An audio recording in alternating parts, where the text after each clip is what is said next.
As part of the Ghana Tech Lab Entrepreneurial Ecosystem Mapping Program, the team visited our various partner hubs across the regions. A major part of our interactions with them were aimed at identifying and accessing their needs as well as communicating our expectations for the next BASE Innovation Program. This was also to create an effective synchronization between all hubs and Ghana Tech Lab.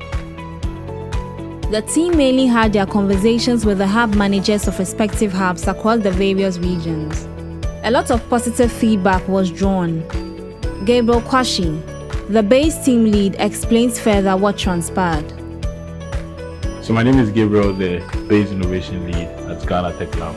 So during the ecosystem mapping activities, I joined the team to basically ascertain the capacity of the hubs that we're working with. We've previously engaged these hubs, but we wanted to make sure that in our subsequent engagements, we are able to see where they stand or assess their capacity and see where we can support them so that we can actually ensure that we are able to deliver the quality that we are looking for in the next BASE program.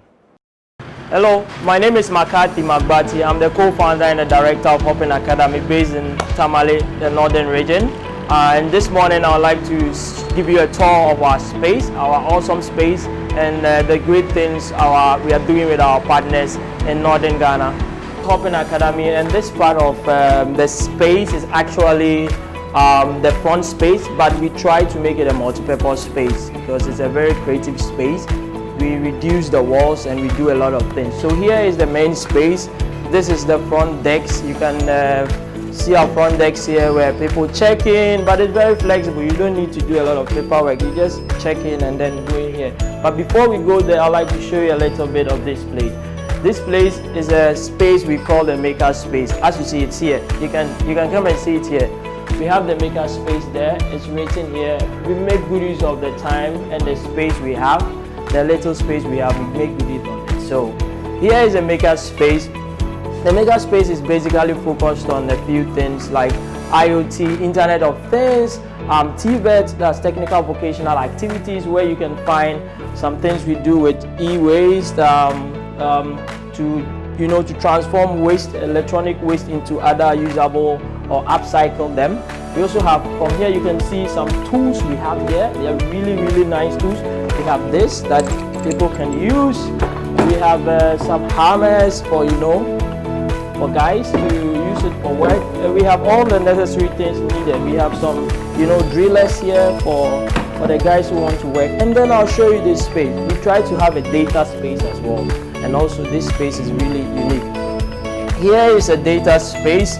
We run a lot of data activities here. We also have our finance guy here. This is Kwame. Kwame, can we wave it? Yes, so that is it for this space. And I'd like to show you the most awesome and creative space, which we go here, the main hall space. This space is divided into two here, inclusive of the front space. This space is where activities and trainings go on, like 40 to 50 people in this particular space, where we do trainings, activities, all kind of impactful things that we work on with our partners. I like to send you here. I'll just pick up this curtain a bit. We try to put a little bit of tradition with the mats and the straw here. So this space is a very easy space. You can see people with sofa, they can relax, people working on their computers, very flexible. You can see we try to encourage the habit of reading, so we have books and a small library shelf here. You can have some drinks like tea or something, not something heavy, something easy to keep you going. I'd like to show you this side. For us to keep the space very informal and not too formal, we try to reduce the walls here, and this space is the team space. This is the team space. We are a very small team which works with an external big team. We also have like computers and printers needed here. We also have a small drawer here which contains each of the startups and companies within Hopin, own one each of these here, and we try to make good use of it. I'll show you another interesting thing about this space. Here it's more of the media space. This space is for the guys doing the graphic works, the flyers, the creative stuff that we have to put around, the marketing stuff. This is the space here. As you see here, it's written no sleep, just enough. So this side, we think sometimes as human as we are, people get tired and they need a little nap. So we make sure we make here very comforting, they can relax, but you can't do it more than 10 minutes because it's not so soft. So you do 10 minutes, your body starts paining and you have to get up, you know. So that is it. On here, it's a long balcony and we use it for several things. In the evenings, we put the mats there. Here become very shady, and then we can use it for different stuff. We also do most of the technical vocational stuff here, where we move all the tools here when people want to work with wood and all that. They drill here, and then they use this portion of the space. We have tables and plugins here. We have internet connectivity here, and then they can also relax as well. My name is Makati Makbati, co-founder and director of Hopin Academy, based in Tamale, Northern Region. Hopin Academy was started, the whole idea started between the year 2012 and 2013, where we realized there were a lot of rural-urban migration. People were migrating, young people were migrating a lot from this part of the country to either the south, or even some trying to go, you know, to Europe in the wrong way, with the wrong mentality. The whole story below their movement was more about how they communicate, how they can send their message across, how they can share their passions. Those days also was the early days of the internet explosion in this part of the country. It was really slow getting here. People really had little idea about how to use the power of the internet. As a young boy from high school, I thought, okay, I was exposed to social media and internet a lot, and I said, okay, this is a good thing to just, if this is the issue, then they should just learn how to use the internet to communicate, and they don't need to spend money to go travel and sometimes not even realize their dreams and their passions when they move to these urban cities. So we started with digital training, and that was one of the programs that we started with because there was a missing gap here.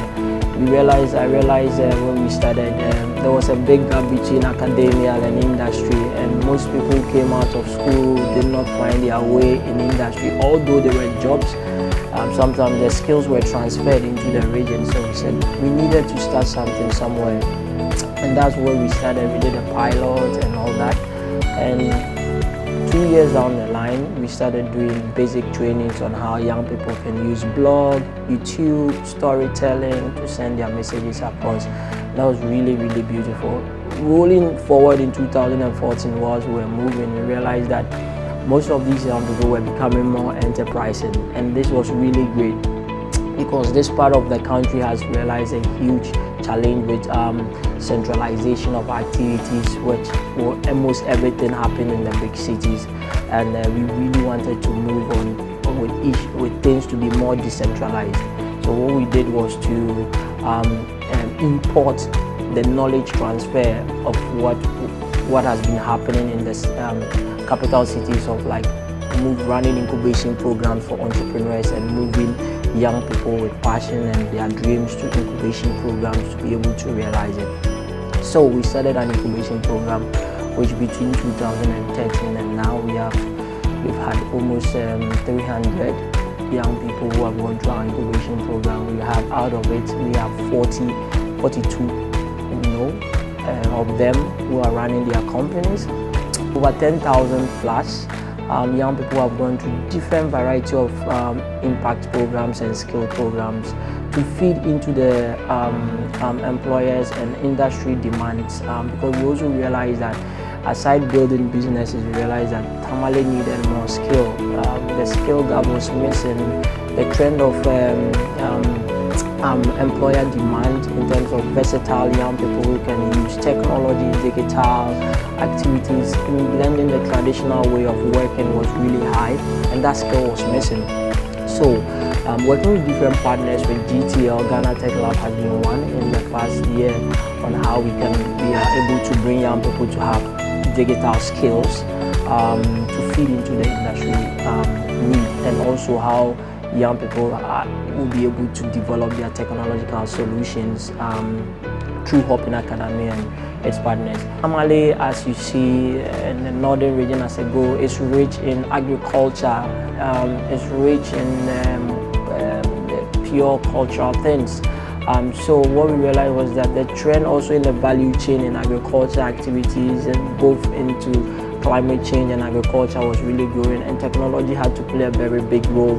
So here we've been working with partners like Ghana Tech Lab and others to see how technology inclusion in the industry it's not missing, but we've been making sure to take a conscious effort to make sure women are included in all the spaces and the programs we run, due to not just the regional perspective but a national perspective of how women inclusion are very limited into programs, into activities, and into decision making and into leadership. We are looking out to be part of the system that breeds and inspires young women and women to lead, to take charge, to be founders, to go for to have the best skills for the jobs, to be included in decision making and the table of decision making. And thanks to GTL and Mastercard Foundation and other partners we've been working with so far in the year, making sure that we are consciously making a conscious effort in doing this, and also in terms of governance and in the national level, how we can feed these young people's passion and skill, young women's passion and skill into the beyond just the office work, but also into higher decision making in the national level and then in the regional and local level as well. So we have been making together with GTL and Mastercard Foundation and other partners, we have been making a very conscious step to make sure women are not just going to be followers, but they are going to also lead, and they are going to be on the table of decisions, and they are going to be founders and also take up big roles as well. And I think our work and also it's an ingredient to move the next generation of young women. 2020 is a year, and it's the start of another decade, and we want to make this decade a right one. We want this decade to be the right one because we feel like this is the main decade. By 2030, we should achieve these goals, and we are going to together with the team, external team and partners, and our Hoping Academy team, very passionate and hardworking team. We are going to make sure that we're going to work ourselves out and make sure that this is going to be a reality in this decade. As you see, every young person everywhere has one common thing. They all have passion, they all have hunger to do something, they all have talent, individual, unique talent that they need to explore. So Hoping Academy's purpose is to help young people to find the right content, the right platform, the right tools and activities to help them identify their talent, to help them identify, to reach their goals, to help them realize their passion, and that is what we've been doing.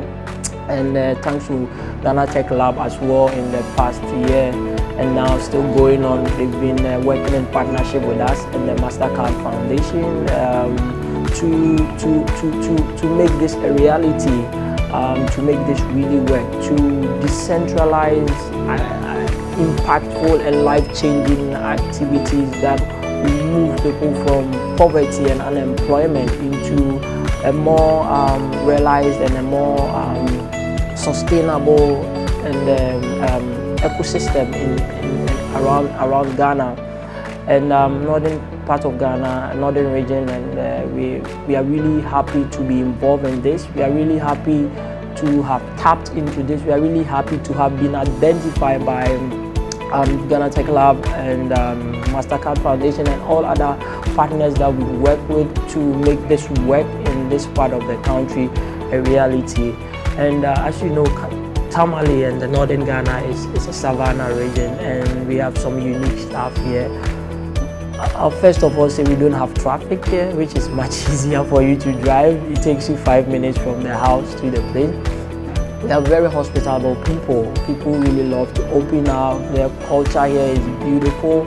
People, you can just walk into people's house and you become friends. And we are really sociable here. The weather is awesome, though it's hot, but it's awesome for very dry in the atmosphere, not too humid, and it has its own unique activity. We have places like Morley National Park located here. We have Pagam. We have some beautiful places, tourist areas here as well. And we have rich culture. The northern part of Ghana has a rich culture of chiefs and paramount chiefs and sub-chiefs, and festivals that, you know, that brings the true picture of the people of the northern region, and not leaving out the food. We have some unique tribal foods and cultural activities that really brings your heart and makes you love the northern part of Ghana. As Hopping Academy, our goal is not just to be a project. Our goal is to be a sustainable program that will keep on delivering this many years to come after this generation and generations to come, because we realize talent, skill, passion, and dreams will never end. Young people will come and come and come, and they will demand this common thing. They want to explore, they want to identify their talent. We want to be a catalyst in the ecosystem to help them realize this and to beat down the unemployment, the poverty, and the whole social challenges that deprive humanity of realizing and impacting into the global world. Thank you very much. Hopping Foundation. It was established in the year 2014 in Tamale, the northern regional capital of Ghana, to give young people the relevant tools, exposure and resources to reach their goals. They envision a happy and thriving society where each individual's potential is harnessed and properly nurtured. Services the hub provides include business incubation and acceleration, third-party implementation, research corporate training, renting of co-working and event spaces. I was super happy to find out that there was a hub in Tamale, or there is a space where young people can actually go and be themselves on some level. So Hopping Foundation has been running for since 2014, and they have been able, I think they are one of the few hubs that have been able to establish their voice in that part of the country and have become more of a premium hub, a go-to hub, because it's evident in the startups that they've been able to churn out across the years, and most of the stuff that they've been able to do as a hub. As most of the hubs that we've been working with, they still need some capacity building for their staff. I think it's more of an exposure thing, and also exposing them to the right skills. At the end of the day, it's very important that for Hopping Foundation, they are getting people, or they are onboarding trainings or onboarding products that are relevant to the community in which they find themselves in. Yeah, so I think that's one of the things that I will encourage them to focus on, and also work on their space, because then the numbers are increasing year in, year out. The deliverables are increasing, so it's very important that they are working on their space, physical space, and also on the capacity of their staff to match up with the demand.